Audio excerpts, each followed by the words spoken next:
Yo, c'est Noémie et aujourd'hui je vous retrouve pour une nouvelle vidéo qui sera un book haul.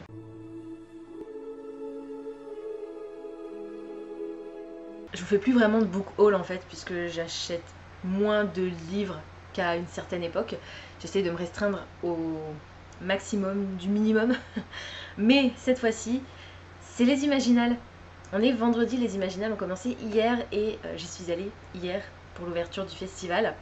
J'en ai profité pour rencontrer quelques auteurs, c'était vraiment très très chouette. J'ai pris 0 photo comme d'habitude parce que je suis une booktubeuse en carton.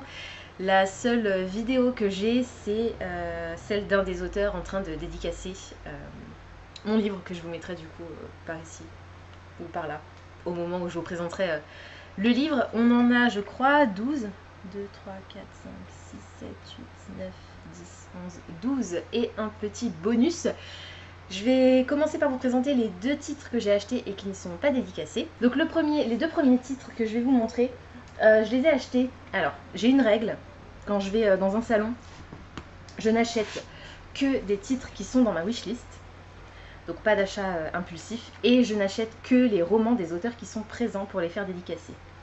Petite exception hier, parce qu'il y avait le stand d'une maison d'édition que je suis en émoi devant cette maison d'édition. Je trouve que leur ligne éditoriale est fantastique, je trouve que leur style, leur charte graphique est magnifique, mais c'est une maison d'édition qu'on ne trouve pas du tout, presque, en librairie.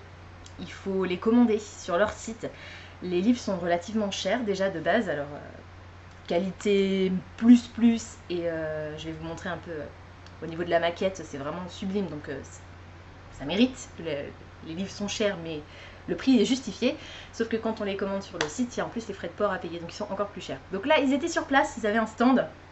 C'était l'occasion parfaite pour acheter certains de leurs bouquins. Et malheureusement, les autrices n'étaient pas présentes, elles.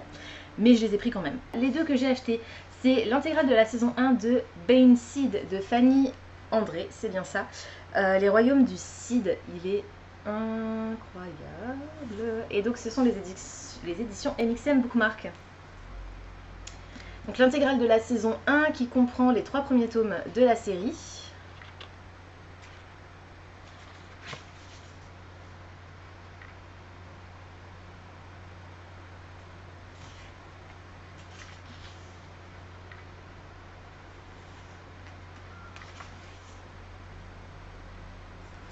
Vous pouvez voir sur la tranche qu'il y a pas mal de décors. En fait, toutes les pages sont illustrées.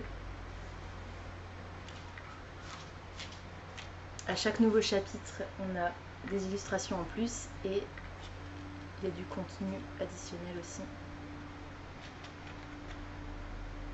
Je vais y arriver. Il y a des illustrations pleine page en noir et blanc. Et donc forcément, à chaque fois qu'on change de tome, on a la couverture.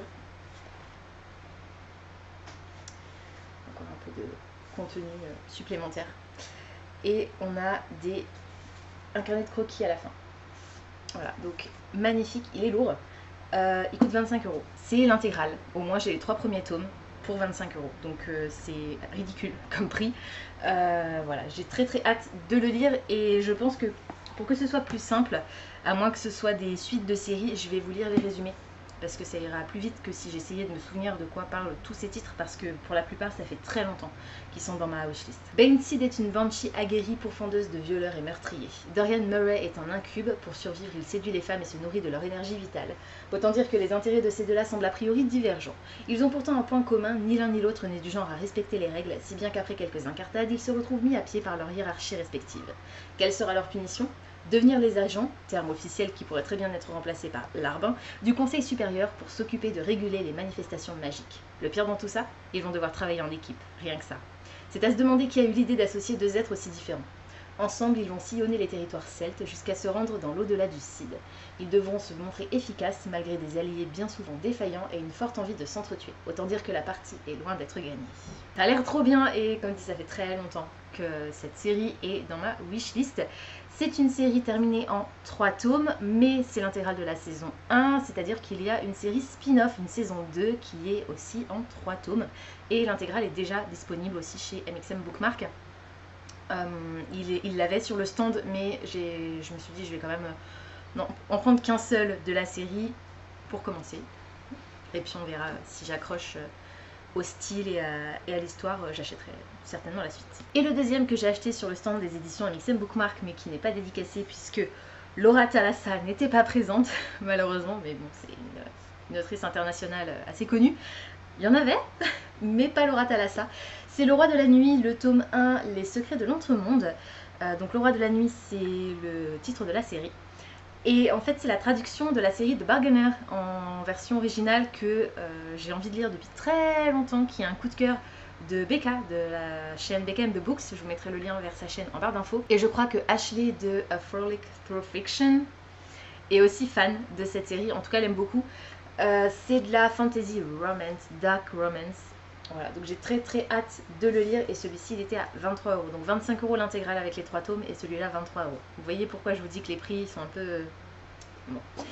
Alors le résumé. Tout le monde sait que lorsqu'on a besoin d'une faveur, il faut s'adresser au roi de la nuit. Il peut vous obtenir tout ce que vous voulez à condition d'en payer le prix. Et tôt ou tard, il vient toujours collecter son dû. Un seul client a échappé à cette règle, jusqu'à maintenant. Calypso Lily, c'est une sirène avec un gros problème. Depuis 7 ans, elle cumule les dettes magiques sous la forme de perles noires serties en bracelet autour de son poignet. Autant de faveurs qu'elle doit encore rembourser. Alors le jour où Cali découvre le roi de la nuit dans sa chambre, un sourire aux lèvres et les yeux étincelants, elle sait que sa vie est sur le point de changer. Il se passe quelque chose dans l'autre monde. Des guerriers faillis disparaissent un à un. S'il veut avoir le moindre espoir de sauver son peuple, le roi aura besoin de l'aide de la sirène. Mais son ennemi a un goût pour les créatures exotiques, et Cali est la cible idéale. Ça a l'air trop bien! Et du coup, je n'ai pas eu de dédicace, mais j'ai eu droit à une petite planche de stickers, qui est juste trop cute, et à un carnet inspiré par Bane Seed, donc la série que je vous ai montré tout à l'heure, l'intégrale de la série que je vous ai montré tout à l'heure. Ça, c'est les couvertures du tome 1 et du tome 2, je crois. Et en fait, à l'intérieur, donc c'est un carnet ligné avec des petites lignes en pointillés, et il y a des illustrations et des citations des romans. Voilà, donc c'est plutôt sympa de la part de la maison d'édition de faire ce geste, je trouve. Donc ça, c'est les deux seuls qui n'étaient pas dédicacés. Donc on va maintenant passer aux 10 autres que j'ai achetés et qui sont, eux, dédicacés. Je vous les présente pas dans un ordre particulier, j'ai juste fait une pile et voilà. Je vais commencer par Le Fléau des Rois de Jane Lyons. C'est le tome 1 du Cœur des Dragons, qui est en version originale The Rune of Kings. Alors on s'entend que cette couverture chez Brajlon, je sais pas ce qu'ils ont foutu, je sais pas quel était leur but, mais c'est pas du tout vendeur en fait. Je ne comprends pas pourquoi ils n'ont pas mis une vraie couverture sur ce roman. Je vous mettrai par ici la couverture de la version originale, il suffisait juste qu'ils reprennent ce visuel, racheter les droits ou payer quelqu'un pour faire une nouvelle couverture, j'en sais rien, mais là le juste blanc tout simple, je ne comprends pas. L'autrice m'a offert un petit fan art sur du papier à dessin. Donc c'est une autrice américaine et elle a dédicacé,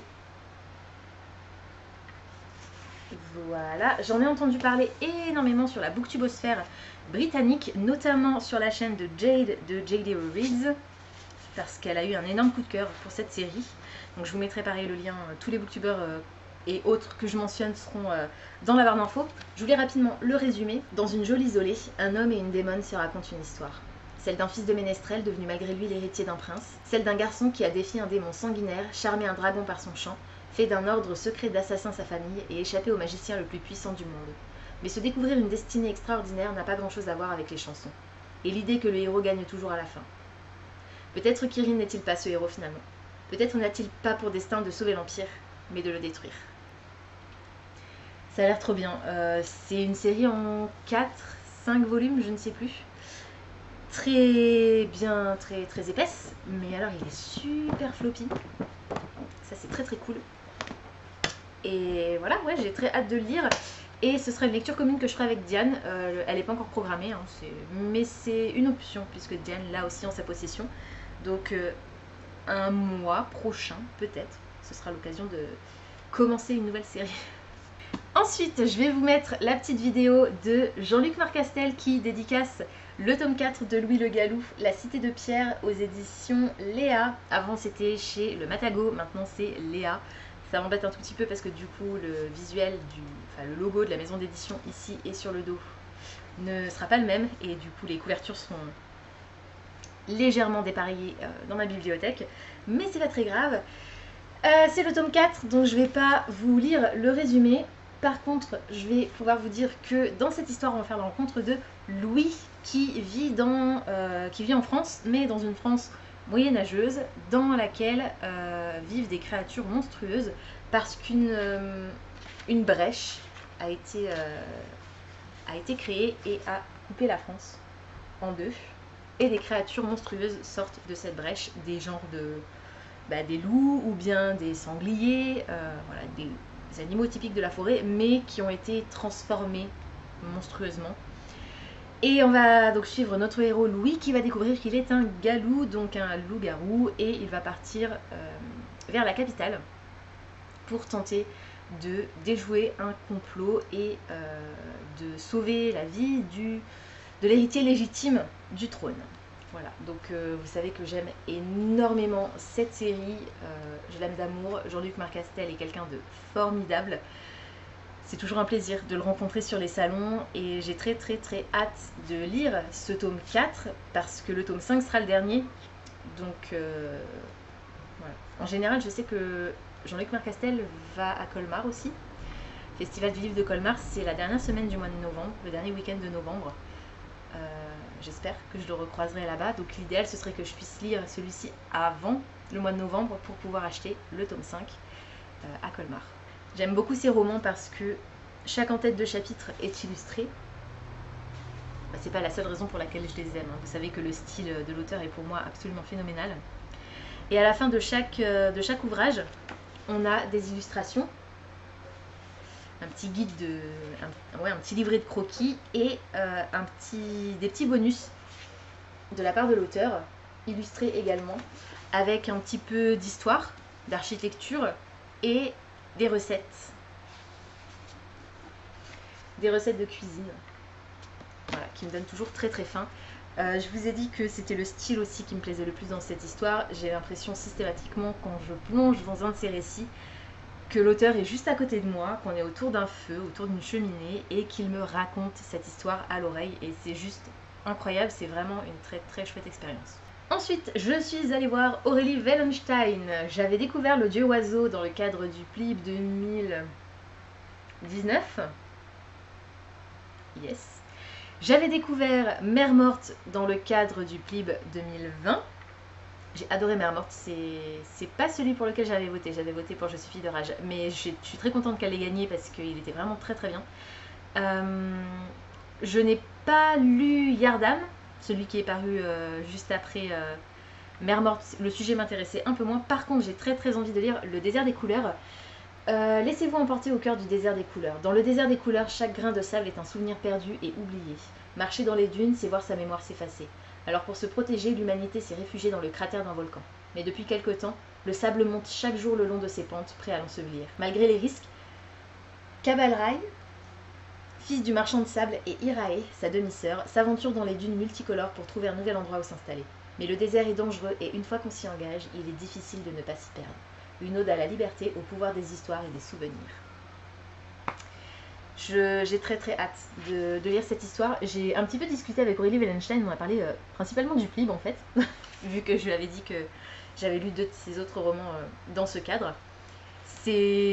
Voilà, j'aime énormément son style, je trouve qu'elle a une plume incisive, elle va droit au but, mais elle en dit tellement et de façon toujours touchante, que ce soit en mode choc, parce que elle prend pas de pincettes pour dire les choses, soit par le côté émotionnel vraiment qui prend au trip quoi. Donc j'ai très hâte de découvrir cette histoire. Je sens qu'elle va me bouleverser.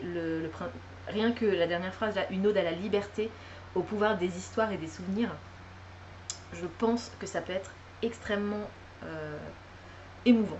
Voilà, j'ai très hâte de le lire. La principale raison pour laquelle je suis allée aux Imaginales hier matin au lieu d'hier après-midi, c'est parce que et en fait ça aurait pas eu d'importance parce que finalement elle est restée toute la journée, mais je voulais absolument voir cette autrice parce que j'ai eu un gros pas tout à fait coup de cœur, mais j'ai adoré son roman, que j'ai lu dans le cadre du PLIB cette année, et c'était Lord Argelos avec Prospérine virgule point et la phrase sans fin. Du coup, je lui ai pris son autre roman, La voleuse des toits. Donc celui-ci, il est auto-édité, mais elle a un troisième roman, Les oubliés d'Astrelune, qui est paru, je sais plus chez quel éditeur. Donc Les oubliés d'Astrelune me fait aussi très envie, mais elle était sur le stand central en fait de la librairie qui accueille le festival qui fournit les livres aux auteurs. Et sur ce stand-là en tout cas, il y avait Prospérine et celui-ci, mais l'autre était sur le stand de l'éditeur. Donc j'ai pris celui-ci au lieu de l'autre. C'est pas grave, la prochaine fois que je la verrai en salon, je lui prendrai Les héritiers d'Astrelune. C'est ça le titre. Je vais pas vous dire des bêtises. Les oubliés d'Astrelune. Donc c'est les 3 romans qu'elle a écrits pour l'instant, elle n'en a pas écrit d'autres. Il est mouse costaud, c'est de l'auto-édition. Il y a énormément de textes. Pareil, il est super floppy. Ça va être trop agréable à lire. Véritable pilier de la société, les règles écarlates ont prohibé toute forme d'expression. L'art, la littérature et la musique n'existent plus. Chaque jour, la milice multiplie les exécutions pour asseoir l'autorité du régime.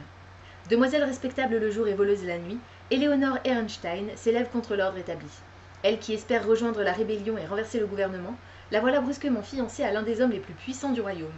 Qui est donc Elias d'Aubray, cet être impénétrable qui semble viser le pouvoir absolu? Et pour quelle sombre raison sa famille dissimule-t-elle une mystérieuse toile, peinte un demi-siècle plus tôt? Éléonore ignore encore que sa quête l'entraînera bien plus loin qu'elle ne l'imagine, dans un voyage au-delà du possible. Je crois qu'il est question de voyage dans le temps, dans cette histoire, et j'ai très hâte de la découvrir. Il était dans ma wishlist, hein, je vous l'ai dit, tous les livres que j'ai achetés étaient dans ma wishlist. Voilà, donc je suis ravie, j'ai hâte de la découvrir dans un autre registre, parce qu'on s'entend, Prospérine virgule point, c'était un ovni. Voilà, j'avais jamais rien lu de pareil, je crois que jamais rien d'autre n'a été publié dans ce genre-là. Et là, c'est complètement différent, toujours dans un univers imaginaire, de l'imaginaire, mais avec un côté un peu historique. On a des illustrations qui ponctuent le récit, et je vous l'ai pas dit, mais alors du coup, j'ai marque-page. Elle m'a aussi donné un petit flyer avec tous ces réseaux que je vous remettrai dans la barre d'infos.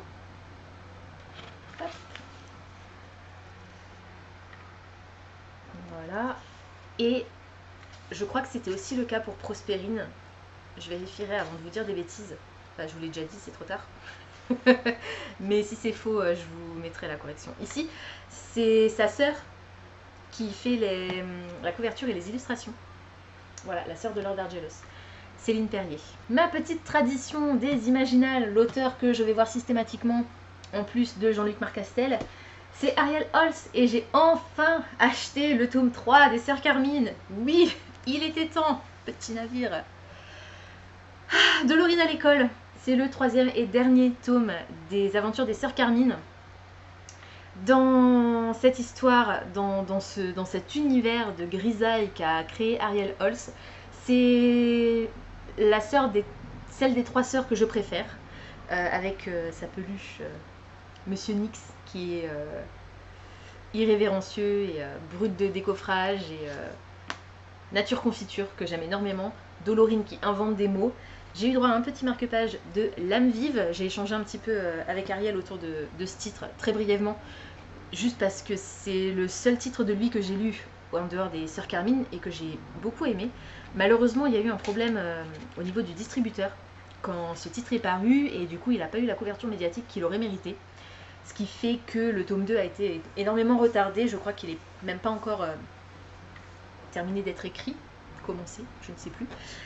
Il y aura une suite, c'est certain, un jour, probablement dans quelques temps, mais le format sera différent, ce sera pas juste le tome 2, ce sera probablement plutôt une intégrale, vu que le tome 1 a foiré sa sortie à cause du diffuseur, ce qui est très dommage, parce que c'était vraiment original comme histoire. Bref, je vais pas vous lire le résumé du tome 3, du coup, des Sœurs Carmine, mais donc dans cette ville de Grisaille, qui est une ville un peu...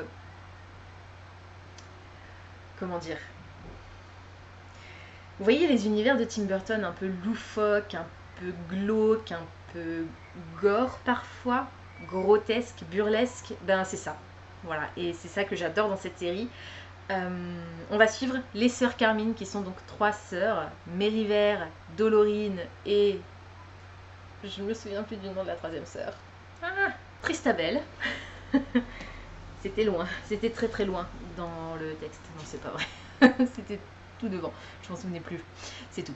Donc Mériver, Tristabel et Dolorine, qui sont 3 jeunes filles qui ont des personnalités complètement différentes.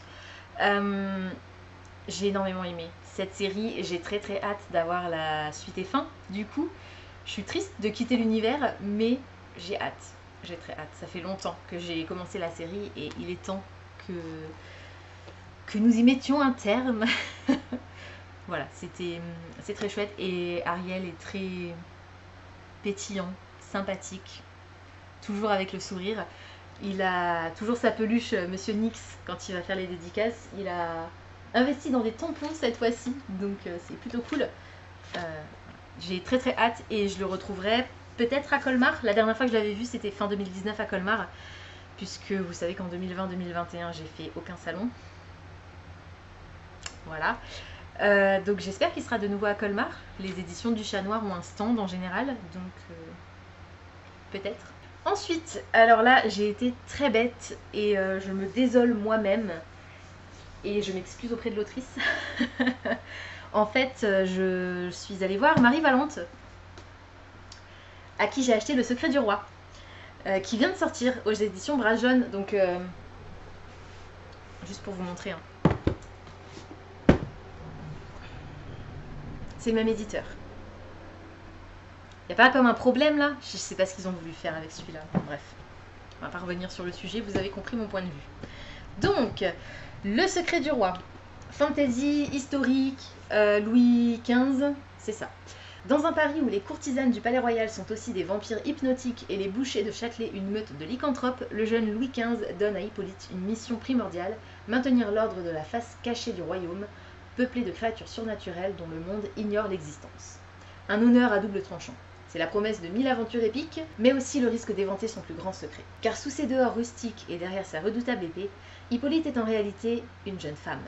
Quel scandale si l'on apprenait que l'agent du roi lui-même n'est qu'une fille de bonne famille et libertine avec ça. Mais on ne devient pas agent du secret sans un attrait immodéré pour les quêtes impossibles. Et la bravoure d'Hippolyte ne sera pas de trop aux côtés de James, un Écossais indépendantiste, et d'Olympe, esclave et pirate en fuite, car les morts ont soudain une fâcheuse tendance à vouloir se relever. Ça a l'air trop bien. Ça a l'air trop bien.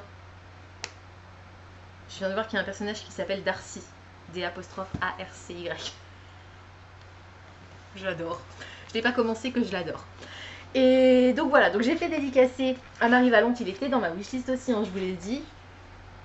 Et c'était sa première dédicace des Imaginales 2022. Et j'ai un doute, mais je me demande si ce serait pas sa première dédicace tout court en fait, parce que le roman est sorti ce mois-ci.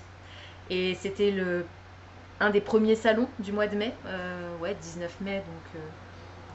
Du coup, je me demande si ce serait pas non seulement la première dédicace qu'elle a faite aux Imaginales, mais en plus sa première dédicace tout court, pour ce roman en tout cas. Parce que, et c'est là où j'ai été très bête, il y avait une autre pile de romans juste à côté de celui-ci, ils étaient collés.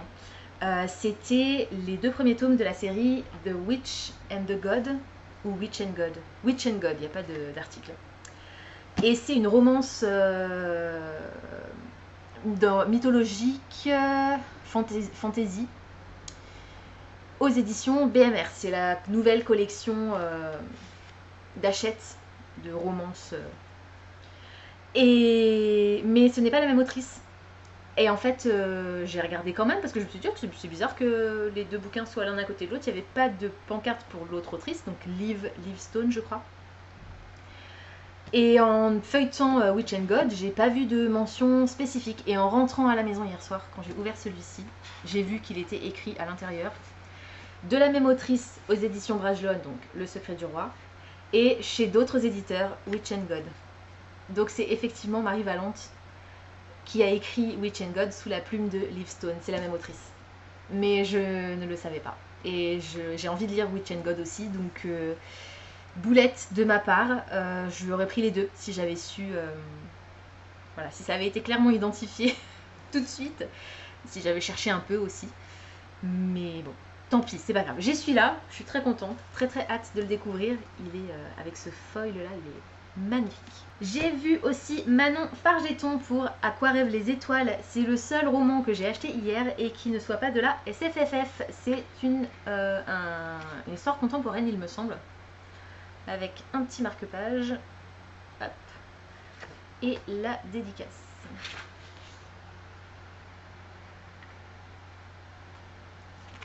Voilà. Alors, et s'il existait, comme pour les étoiles, des constellations invisibles à l'œil nu reliant les humains? Titouan ne sort plus de sa chambre. Alix rêve de théâtre. Luce reste inconsolable depuis la mort de son mari. Gabriel tient trop à sa liberté pour s'attacher. Armand a construit sa vie entière autour de sa fille. 5 personnages, 5 solitudes que tout sépare. Il suffira pourtant d'un numéro inconnu s'affichant sur un téléphone pour que leurs existences s'entrelacent. Hasard, destin, alignement des planètes, appelez ça comme vous voulez. Moi, j'appelle ça magie. Voilà. Donc, est-ce qu'il va y avoir un léger élément un peu fantastique? Je ne sais pas. Ce sera la découverte. Ça fait très longtemps qu'il est dans ma wishlist. Il est sorti en 2020. Donc, depuis 2020, tout simplement.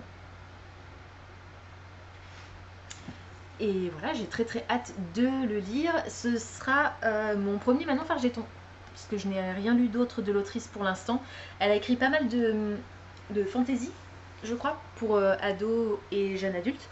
Je sais que Diane a lu Les illusions de savoir. Je crois que c'est ça le titre du tome 1.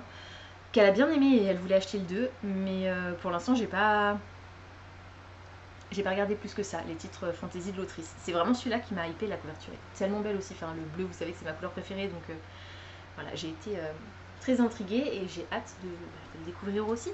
Je vais vous dire ça pour tous les titres que j'ai achetés. Ensuite, alors, autre règle que je m'impose quand je vais en salon, je n'achète qu'un seul titre par auteur, parce que parfois il y a beaucoup d'auteurs. Mais j'ai fait une exception pour cet auteur-là. Parce que il y en a un des deux qui est très court. J'ai acheté La guerre des trois rois et Royaume de vent et de colère de Jean-Laurent Del Socorro. Alors, j'ai lu Boudica de Jean-Laurent Del Socorro dans le cadre des Imaginales 2018, je crois, ou 2019, je ne sais plus, parce que il était sélectionné pour le prix des bibliothécaires. Donc non, c'était pas 2019, ça devait être 2018, parce que 2019, je travaillais déjà plus à la médiathèque participante. Donc ça devait être 2018 ou 2017. Donc j'ai lu Boudica dans ce cadre, je l'ai beaucoup aimé. J'ai lu Je suis fille de rage pour le PLIB 2020, je l'ai adoré, ça a été un vrai coup de cœur ce roman. Je l'ai dit à l'auteur d'ailleurs, il m'a chaleureusement remercié et on a discuté un petit peu. C'est un peu un roman qui tout double en fait, d'après lui. Beaucoup de gens l'apprécient, beaucoup de gens ne l'apprécient pas, mais il y a très rarement un entre-deux. Et j'ai lu récemment Du roi je serai l'assassin, qui est le tome 4 de cette série, Royaume de vent et de colère. Ce roman est sorti en 2015. Ouais, ça tombe bien. Voilà, donc je vais vous lire le résumé. Marseille, 1596. Massées à ses portes, les troupes d'Henri IV entendent faire plier la cité phocéenne dont l'indépendance autoproclamée n'a que trop duré. Pourtant, le destin des Marseillais ne se joue pas sur le champ de bataille, mais ici et maintenant, entre les 4 murs d'une auberge, la roue de la fortune. Là se croisent tous ceux qui, de près ou de loin, tiennent un rôle dans le drame à venir. Mais qui d'Axelle, l'ancienne guerrière devenue tenancière, de Gabriel, le chevalier revenu de tout, de Victoire, la patronne de la guilde des assassins, de Silas, son homme de main, ou d'Armand, le magicien persécuté, tient dans sa main les clés de la ville. Ça, c'est le tome, c'est l'histoire originelle. C'est ce roman qui est paru en premier. Mais, La guerre des trois rois se situe avant, bien avant, et c'est un petit peu le tome 1, on va dire. Je vous ai pas montré donc la dédicace de celui-ci.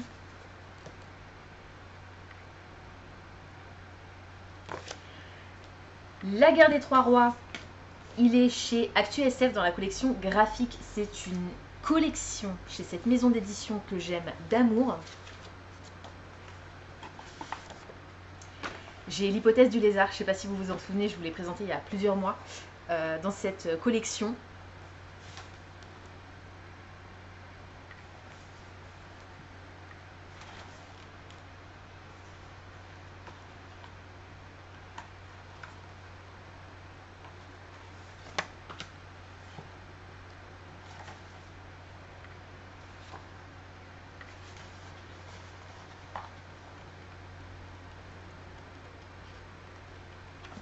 Voilà, donc illustré avec un marque-page en tissu.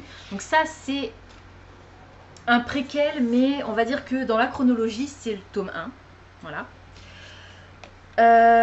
Et ensuite, on a celui-là, Noir et le sceau de l'enfer, qui est une novella dans l'univers aussi toujours de Royaume de vent et de colère. Donc on n'est pas obligé de lire dans l'ordre, mais au niveau de la chronologie, ce serait le 2. Et il y était, et pareil, là de nouveau, grosse boulette. J'ai pas fait attention, je pensais pas que c'était... Enfin, au niveau chronologie, je m'attendais pas à ce que ce soit...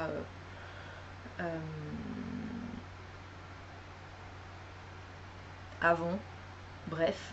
Et ensuite, on a celui-là, le principal, donc le 3 au final, Royaume de vent et de colère. Et du roi je serai l'assassin, c'est le 4. Voilà. Donc j'ai lu le 4 avant de lire le 1, le 2 et le 3. Mais comme dit, il n'y a pas vraiment d'ordre. C'est juste que je connais le destin d'un des personnages, quoi. Mais c'est pas très important, je pense, pour l'histoire globale. Donc je vais pas vous lire le résumé de celui-ci, même si c'est le préquel de celui-là, puisque c'est celui-ci qui est le tome principal. Les 3 autres histoires gravitent un peu autour, mais ce ne sont pas les histoires principales. Donc là, on est en France, au XVIe siècle, à l'époque de Henri III. Voilà. Et donc là, on est sous Henri IV. Voilà, voilà. Et alors, Jean-Laurent Del Socorro, c'est une crème. Je m'attendais à quelqu'un de sympathique. Hein. Tu vas pas voir un auteur en t'attendant à ce que ce soit pas quelqu'un de très sympa. Mais ces histoires sont des romans historiques bourrés de fantastique, fantasy, enfin bourrés plus ou moins d'ailleurs, parce que c'est pas forcément le côté SFFF qui prime sur ces récits, mais le côté historique est vraiment, vraiment très présent et très, très étudié. On sent que le mec, il est allé faire des recherches, quoi. Il est allé sur place, il a visité les lieux, il a rencontré des gens qui s'y connaissent, il a récupéré plein d'infos. J'ai le ventilo qui me perturbe.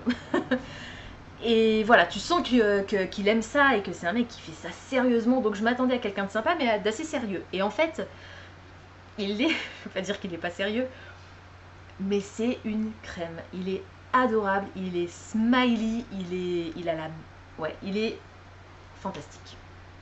Génial.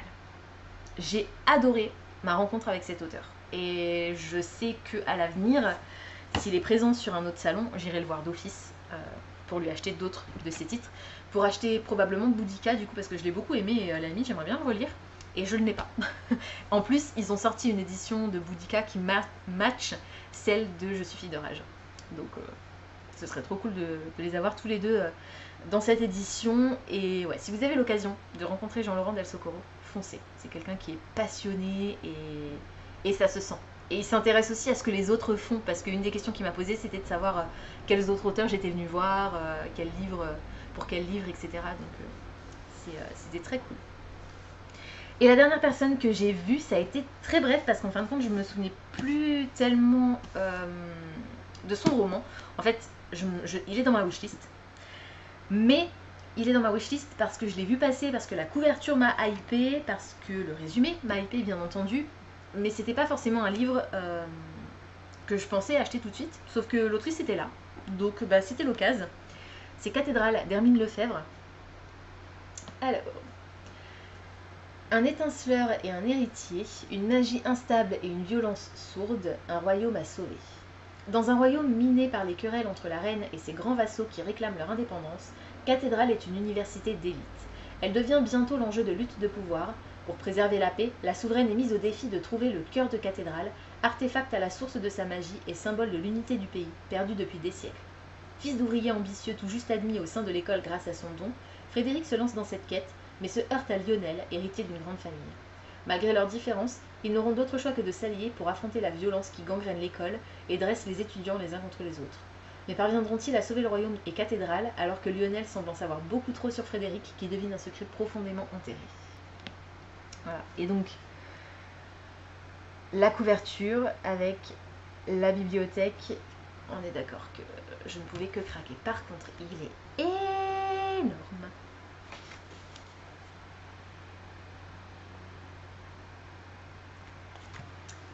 Et voilà. Mais en tout cas, ouais, il me fait très envie. Voilà, c'est tout pour aujourd'hui. J'espère que cette vidéo vous aura plu. Comme d'habitude, n'hésitez pas à me dire dans les commentaires si certains des titres que je vous ai présentés aujourd'hui vous intéressent, si vous les avez déjà lus et surtout ce que vous en avez pensé. N'hésitez pas également à me dire quels sont les titres qui ont rejoint récemment votre pile à lire. Est-ce que vous avez fait des salons ces derniers temps? Est-ce que vous êtes allé aux Imaginales? Est-ce que vous avez envie d'y aller? Pensez à vous abonner à la chaîne, à liker et à partager cette vidéo, ça me fera toujours plaisir. Pensez également à activer la petite cloche des notifications qui vous permettra de savoir quand je poste de nouveaux contenus. En attendant de vous retrouver, je vous souhaite d'excellentes lectures et je vous dis à très bientôt dans une prochaine vidéo. Ciao!